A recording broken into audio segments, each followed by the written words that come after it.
এই মুহূর্তে কল্যাণী পাবলিক স্কুলে যে বাৎসরিক যে অনুষ্ঠান চলছে সেই অনুষ্ঠান ইতিমধ্যে রাজ্যের সকলের প্রিয় খাদ্যমন্ত্রী ইতিমধ্যে এসে উপস্থিত হয়েছেন।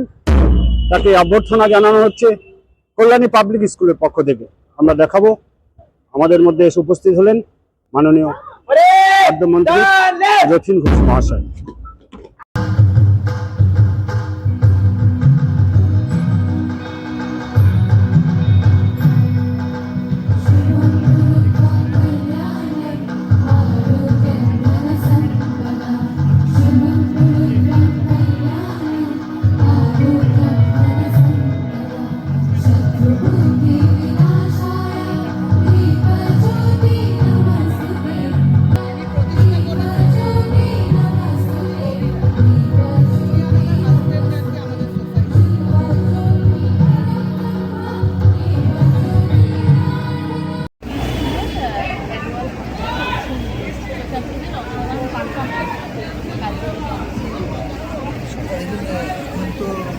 সব বাবা মারাই চান আমি লেখাপড়া এমনি কল্যাণী পাবলিক স্কুলে ভর্তি করলে নাচ গান যেমন আছে লেখাপড়া যেমন আছে সবটাই আছে পড়া যায়। সেই জন্য এই স্কুলের পরে আকর্ষণ বেশি, ছাত্রছাত্রীরা ভর্তি হয়, পড়াশোনা করে এবং সব জিনিসের দেখবেন একটা রিক্রিয়েশন। সেখানে স্কুলের যিনি দায়িত্ব আছেন বা আছেন যিনি তিনি সামগ্রিকভাবে স্কুলটাকে চেষ্টা করছেন ইস্টার্ন অ্যান্ড ওয়েস্টার্ন কালচার দুটো মিশিয়ে সব মিলিয়ে সেই অনুষ্ঠান পরিবেশন করে একদিকে ছাত্রছাত্রীদের মনোরঞ্জন, একদিকে অভিভাবিকা যারা আছেন তাদের মনোরঞ্জন এবং একই সাথে পড়াশুনো ভালো করে অধ্যয়ন করার চেষ্টা করুন। ইপিএস আগামী দিন আরও বড় হোক, আরও শিখরে উচ্চশিখরে পৌঁছান।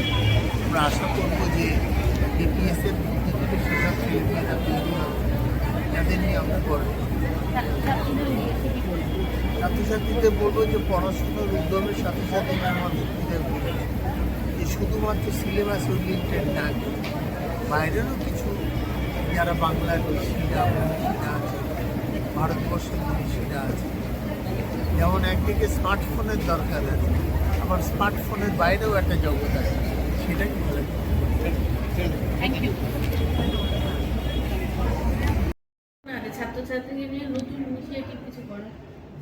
ছাত্রছাত্রীদের নিয়ে তো প্রচুর পরিকল্পনা আছে, আমাদের জীবনটাই তো সবকিছু ওদেরকে ঘিরে। যা কিছু নতুন আসবে তার সাথেই মেলবন্ধন করে ওদের অনেক কিছুই আমরা শেখাবো।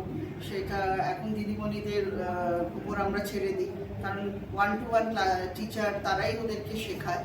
এবং আমি ব্যক্তিগতভাবে মনে করি যে ছাত্রছাত্রী বা টিচার এদের ক্রিয়েটিভিটিকে কখনোই কন্ডিশন করা উচিত না। ওদের মনের মধ্যে যেটা খুশি, যেটা ওরা ভালোবেসে আনন্দ পেয়ে করবে, সেই জয়ফুল লার্নিংয়ের মাধ্যমে যেটুকুনি শিখবে, যা শিখবে সেটাই কিন্তু ওদের জীবনে কোনো না কোনো সময় কাজে লাগবে।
গণতন্ত্র